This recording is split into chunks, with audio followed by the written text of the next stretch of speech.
Hello YouTube, Robin Hood Bricks here, and today we're going to be working all the way over the other side of the Lego room in this little nook over here, which I've assigned to a mine, something that wasn't in the last edition of Brick Nottingham, and this is my box full of stored mine goodies. So let's start off seeing exactly what we've got. Well, it's just what this side of the city needs. Another crane. Yes. Oh well, this one should be a suitable distance apart, right up against the blue wall as a silhouette, so that should be good. Anyway, this is the contents of my mine box, and it's not been out for a while, so it's kind of like seeing some old friends. Oh yeah, I remember that. Pretty cool, huh? Kind of when you get something out of the loft and you rediscover it. Anyway, the main part is this set here, the Gold Mine 4204, which is a rather fantastic set, and you can pretty much pick it up for a bargain on eBay. Basically with this train coming out of one of the facade rock face tunnels and this great big driller machine drilling into the other, and you've got a play feature there as well. And then when they've come out with all of the ore, you've got the lovely crane to lift it onto the bin with the conveyor out to fill up the truck that also comes with that set, this great big green truck, which might be a bit too long for this section, but we'll see. I do like that. I like all the colouring and the logos on it. It looks rather special, if you ask me. I've made a couple of amendments to this set. Last time I had it out in Brick Nottingham 1, which was kind of before I even had a channel. That was adding the pointy bit onto the drill, so when it all rotates, it contra-rotates the other way, which had been done on other sets before, but I just liked the idea of it on here. And I added another wagon onto my train, so it had a bit more capacity. And in addition to that set, I've got the 4x4, which is set 4200, which is pretty straightforward. That might just go on the roads of my city, actually, for the manager, or whatever he might be. And then we've got the loader and tipper, set 4201, and I've managed to piece together another tipper with the sticker parts bought on bricklink.com and all the other parts out of my collection. So that's good, because you kind of need to be emptying one and filling the other, or have another one queuing or something like that to make the scene look right, if you ask me. And then I've got an absolute array of stuff that I've collected over the years and months and weeks and days, and it's all kind of temporarily in the back of here, but a sample of it's pulled out. Loads of signs for danger, explosions, dynamite, plungers, tools, gold, speakers, all of my mine figures. There's some power miners and rock monsters in all of that, and the rock monsters will eventually be on the very bottom level of my facade, seen from the other side there. The cutaway will have the underwater bit being there, and then the underground being underneath the bottom of the sea. So that's why I'm planning to have all these bright pink crystals that I got in a relatively recent brick haul. And I've got loads of logoed pieces as well, and fences and stuff like that, of which I don't have to use all of it, because we don't have a huge amount of space. I think we're going to have 2.5 base plates, these two, and one half one in the middle, because we're kind of confined by the railway.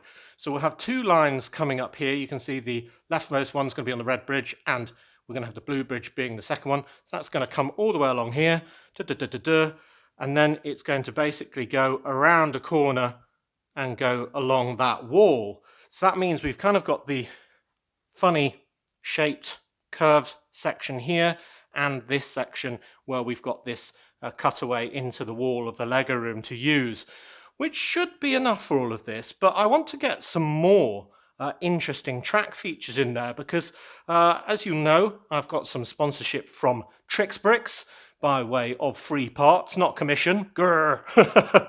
So I figured I could use some of their really interesting narrow gauge sections and other pieces to link up this narrow gauge track that goes into one of the mines with the actual full rail system. Yes, that sounds pretty cool, doesn't it?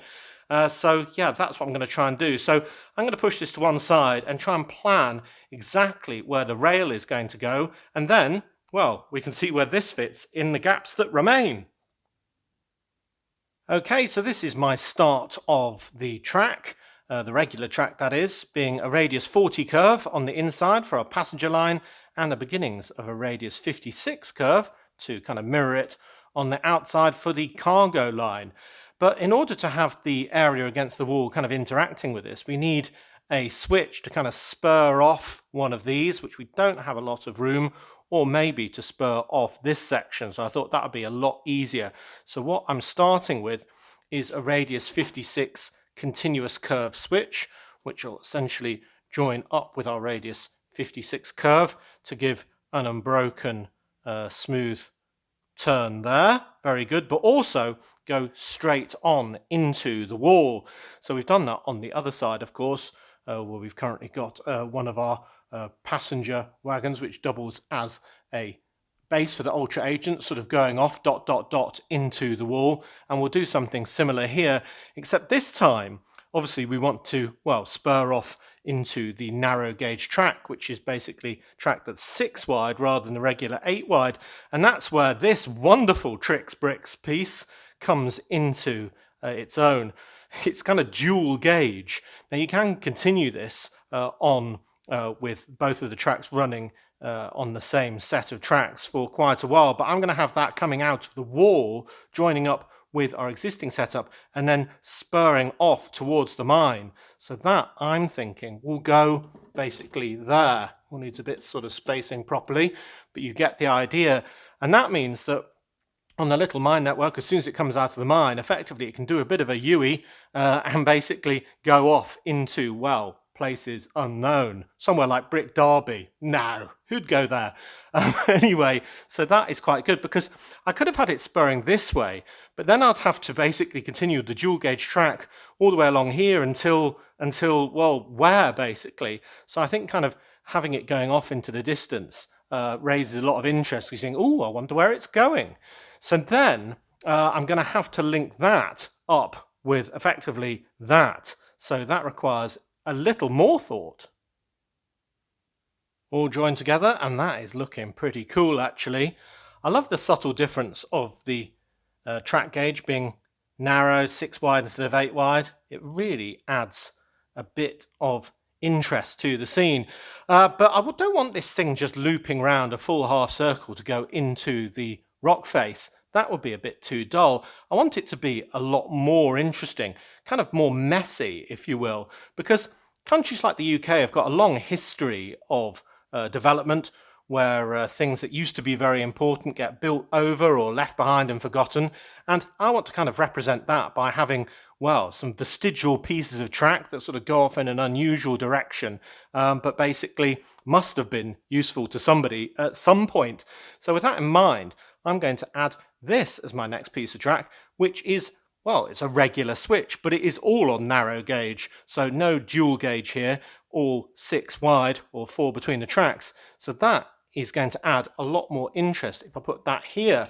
So it'll go into the mine, but give us basically 2 options when we come out of it, to go round that half loop into the ... or to go, well, careering straight into the regular rail lines, which is why I've got some even more interesting pieces to add next, which are these, basically crossovers, but with dual gauge. So you can have the regular track going from left to right, and the narrow gauge going top to bottom, twice, once for each of the thing. We've even got a 4 long spacer in the middle, they think of everything, and then at the end, a buffer, which is pretty good and interesting as well. Very sort of old school.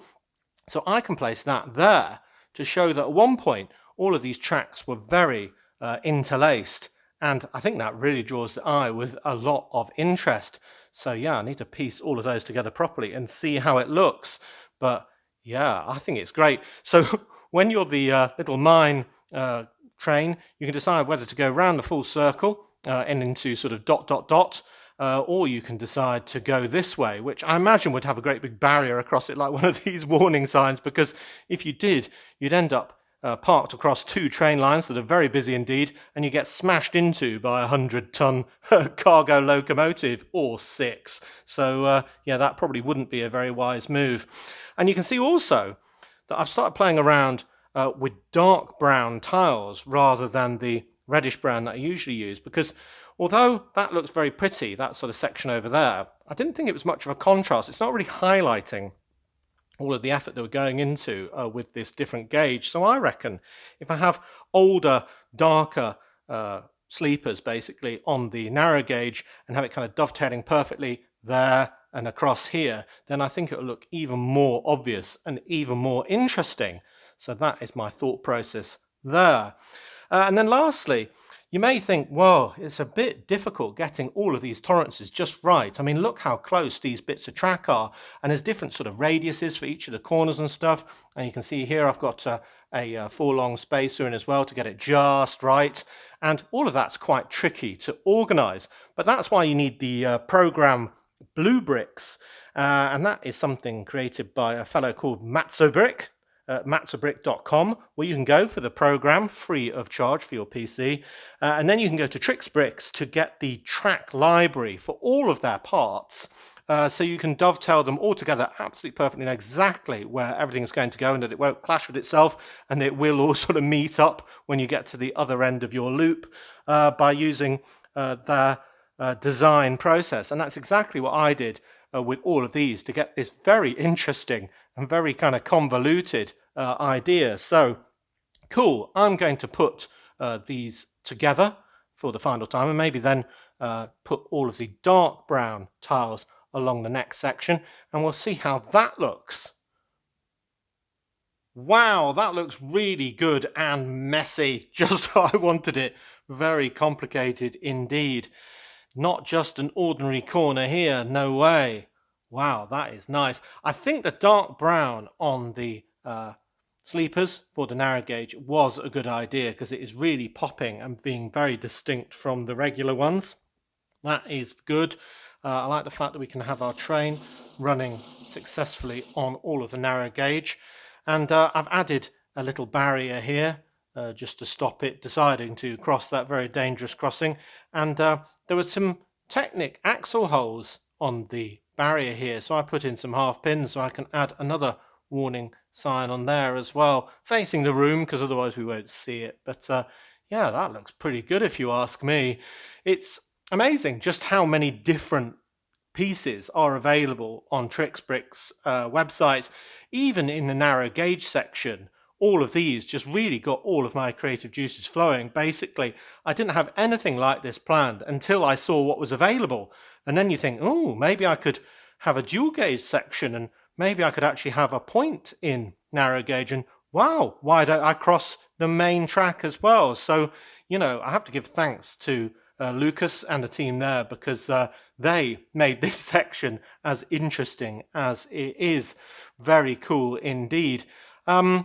But it does now show what space we've got available for our mine. Not a huge amount. I mean, it's going to go over that and probably over a second tunnel, roughly where the base plate is missing at the moment. And I think I'm going to fill this section with mining stuff as well. Or maybe not. Maybe I need a sort of train control tower or something there. So yeah, all of this stuff really is going to have to squeeze in a very tight spot. But yeah, you know what I like? Packed and stacked. So that is what we will aim for here as well. But yeah, very happy with that. Right, so the next stage is to get the base plates in. And, well, I'm going to have multiple coloured ones. I want to have all tan coloured for around the mine, so this whole section here. And then this will be the fairground over here next. So then it will be sort of blending into bright green. And then over here will be, well, all sort of continuation of the docks and stuff like that, and eventually we'll have things like our train shed come up here and stuff like that. So that either needs to be grass or dark bluish grey as well. So I'm going to try and align all of those colours with all of the different sections in between the tracks. So I think it'll be grey in between the middle, green on this side of this curved track, and as I say, tan either in just that section or maybe that section as well. Maybe that will be dark grey as well. I'm not sure because it's going to vary, depend rather on the number of different base plates having different shapes and different colours. I've got quite an assortment, but not an infinite variety. So yeah, and when I've got the base plates, I can then start the horrible long task of ballasting all of this track. Now, It's pretty straightforward for the straight sections on the normal gauge. And I've got a template for the radius 40 and for the radius 56 corners. That's just time consuming. And I've already done one of these, albeit the other sort of mirror image version over there for that one. I took a photograph, so I can copy that. But then it gets really complicated when we get up to here because it's narrow gauge, of course. So I'm going to have to get all the little tile pieces and one by one sort of plates and all that all perfectly aligned with all of this sort of gaps in all of this and all the different angles and all that, so it can be ballasted properly. And well, there's only one way of doing that. Essentially, you basically put the track down, see where it looks like it is, put pieces down, see if it still fits, lift it up, take it off, put on a different one, put on the next one, put it down. Does it still work? Yes. And it's an absolute, well, horrible task really, but it needs doing, and I'll only need to do it once. That's what I shall keep telling myself as I'm going along. So yeah, let's get the base plates and the ballast going as a major session. Right, now it's starting to come together and look a bit more finished, isn't it? I've just dumped a few signs on and so on, but the main progress is the ballast underneath, yeah, the first section of regular gauge, but more importantly, the narrow gauge. So that looks really quite good. Yeah, it took absolutely ages of fiddling around. I probably need to add a few more bits of the light bluish grey ballast on as well, but yeah, it looks a lot more finished, doesn't it? A lot more complete. And I remembered that I had this base plate in tan as well, trying to find the 16 by 32 one. I stumbled across that. Yeah, I always meant for it to go here, and it represents obviously the road going into the wall as well, because the trucks have got to get here somehow, and I don't think they're bumping over 3 levels of track to get there. So yeah, they'd spill all of their gold, wouldn't they? So that came in the set 6761 Bandit Secret Hideout from 1996, which is a pretty cool set actually. And maybe I need to think about having some sort of tumble down, sort of disused building as part of this scene as well, though to be honest, it'll be a job just keeping all of this in place, so maybe I won't. But another thing that came in that set was the Keep Out sign with a kind of skull on the top with a cowboy hat, which I really liked when I noticed it when I bought this base plate. And I thought I would do a similar one for here, and that is what this is. So it's a different Keep Out sign, and I've added one for the gold mine that came in set 4441, the police dog van from 2012, which had a sort of little gold mine side build. But the skull is there with the miner's hat with torch on top, and I think that looks really good sign to have somewhere. So that, I don't know where it's going to go, but I will just put it there for now on a jaunty angle to represent the age of it as well. Cool, so that looks really good. So yes, a lot of work getting all of that ballast in, but the next section should be a lot more familiar. With straight sections, well, more narrow gauge here, but it's straight, so it can't be too hard, can it? And then the more familiar curves. So I have to go back to my old templates and get them done as well. And then, well, we'll see where we are, because it's already becoming apparent that although this bit's going to be tan, tan, tan, that's fine. I've got a little bit of sort of tan leakage, so to speak, in this section, which is otherwise going to be grey. So I'm going to have to consider how to conceal that in the future as well. And I can't really not have it if I want to have this lovely curve with the tracks on and rocks and so on, which I do want to have. So yeah, it looks really good from a distance. So we'll have to work that one out. But yeah, next stage of base plates. And I was thinking I could have made this a lot more accurate by using actual plates, but then I'd have to have the table slightly lower and then have all the rest of it being supported. And that's a lot of plates in the long run. So yeah, base plates are a lot easier, even if I do have problems like that corner to deal with afterwards. And as for the positioning of the table, you may note that it's sort of on 3 legs and the other one is sat on the unit, which all of the harbour is on as well. So that does mean that I can kind of move it left and right and even in and out as required a little bit to marry up with the rest of the Lego room when the 2 sides meet and totally don't align. So I think I've got that covered. And at the moment we've got this gap between the harbour and our new section, and depending on where they meet up on the other side of the room, we'll either make the sea area, the harbour, a little bit bigger and bring that wall towards us, or we'll have room to move all of this a little bit towards it, and then we'll have a little bit more tan, probably done with normal regular plates against this wall, or even a big rock face to make a bit of a mountain. Because another idea, of course, is behind all of this setup you have more rock face, and maybe even, I don't know, a tunnel for that ultimate rail link to go into. But yeah, this is all early days and kind of speculative thinking at this stage. So I'm going to get back to doing the ballast, boring as it is. Gold mine, keep out, has got to be one of the world's least effective signs. I mean, I imagine it almost encourages interest rather than deterring it. What? Gold, you say? Just lying around. It may as well say free money, available, keep out. But anyway, I do like how it looks. And it occurs to me that that might have been a subscribe suggestion in the comments of my brick haul. So that was your bedoing if that was you. Right, so we've done one more layer of track with ballast.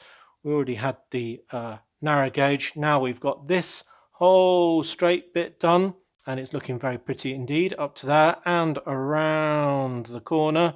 Very good indeed, going through that first crossover to the edge here where it's going to go into bright green territory.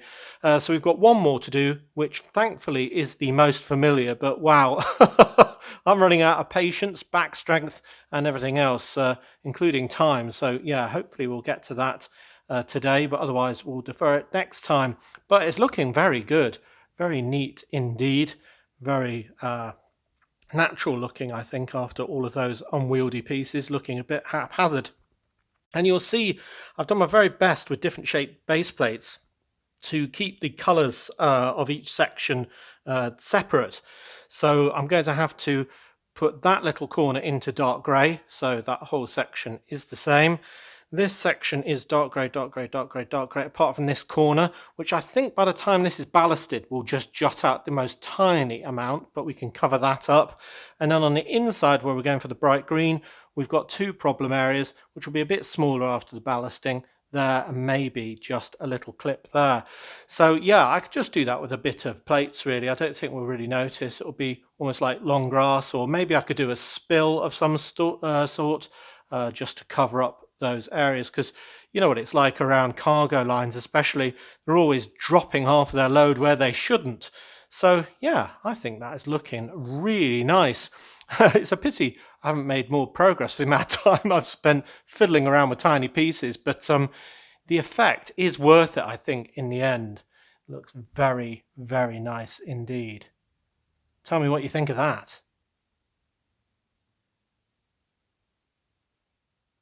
Well, there's the first of the colour leakage areas covered with a coal spill, just loads of random black plates, round plates and cheese wedge slopes. I think that looks fairly natural. It would almost naturally get pushed up into a corner by the elements or somebody trying to dig it out and replace it to where it should have gone.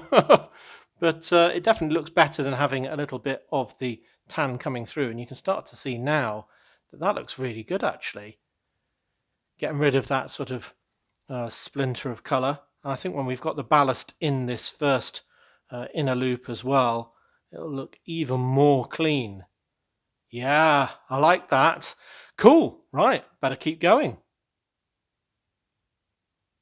Well, I don't know what got spilt there, but it looks pretty disgusting. It's bright lime green, it's bubbling away.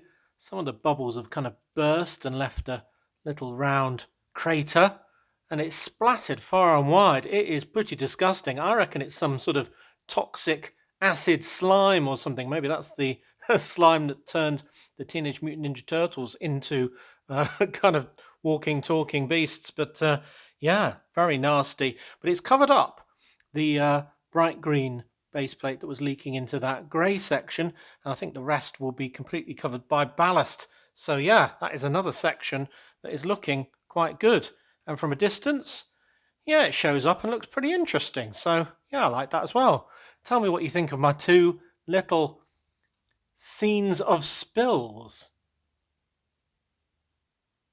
Right, all ballasted. Hurrah! Well, I'd like to say that was fun, but I'm not sure it was. but at least it's done now, and it's looking very smashing indeed. Seamless joins between the green, the grey and the tan now. I think that looks really good, especially from a distance. It sort of shows that those are going to be completely different scenes. And we've done that, of course, with a few plates in bright green, which I might make look a bit less obvious with plant life and so on in due course, but we're going to have the great big looping coaster around here somewhere. Well, I think. But the only danger of that, of course, is it's so big it might block all of this effort we're doing on the mine. But anyway, we've also done the acid slime, which I very much like. Yeah, I think that might be my favourite. And the coal spill, which is the biggest. So we don't want it too bright, otherwise it'll look a bit too much probably. But yeah, I think that's a really good backdrop scene for us to include all of our mine kit in later. I want to get it looking a bit more integrated than it does in the base set, with the walls and the office bit, which is very cool indeed. It's got a sort of security door on the outside, because inside is where they keep all of the gold, and we can't have the workers stealing it either. So yeah, high security. But yeah, very good scene. We've got our lovely signage all over the place. The wonderful TrixBrix narrow gauge track pieces and narrow gauge points and dual gauge and all the rest of it all fitted in, and the continuous curve over here. Oh, and the radius 56 curve, so it's absolutely thick with it. But wow, doesn't it look amazing? Very cool indeed. So next time I think we'll have to continue on with this, with the buildings and so on, get the backdrop done and have all of the play features working, with loads of bits of rock and gold all going in where they should do, and loads of miners all over the place. That is my plan anyway, and then that'll be a really nice scene done, and we can start moving, well, either this way towards the rest of the city that we've done so far and putting in things like the train shed, or going that way and start bringing in all of the fairground into the new room. That will be very cool indeed. A lot more visible here than it was sort of tucked away in the far corner of the old city. So yeah, tell me what you think of all of this. But I think all of that work has given us a rather good finished product, if you ask me. Just love that tan. It really pops on the other side of that rail line. Yes, yes. Of course, I have to be careful when I build all of these buildings in, because they are subject to movement a little bit, in the fact that we may have a few extra studs appearing on the left-hand side if I have to move this track section that way, or a few more on that side if we have to move the harbour in. But yeah, that is unavoidable at this point. It's just too hard to work out to the nearest stud. But a lot of work, a lot of progress, and I'm liking how it looks. Tell me what you think. Well, I'm really loving the fact that the new Lego room is big enough for me to include whole sections that I couldn't fit into the old Lego room, and do them in a way that is the right scale, the right amount of detail, and wow, loads more added features than I'd ever thought possible. So I'm very happy indeed with the progress today. So as always, thank you very much for watching. It is appreciated. Do remember to like, comment and subscribe for more awesome Lego videos. Do also click on some of the links in the description below if you want to support this channel. And next time on Robin Hood Bricks, we'll be doing a haul on Wednesday on our sister channel, Brick Haul O'Clock. And then we'll be back here, I think, well, we'll have to, won't we? Now we've started, finish our mines section. I think it would be rude not to. So yeah, count on that next week. So until all of that, see you. Yeah, that is a very cool sign. We'll have to put that in the most prominent position.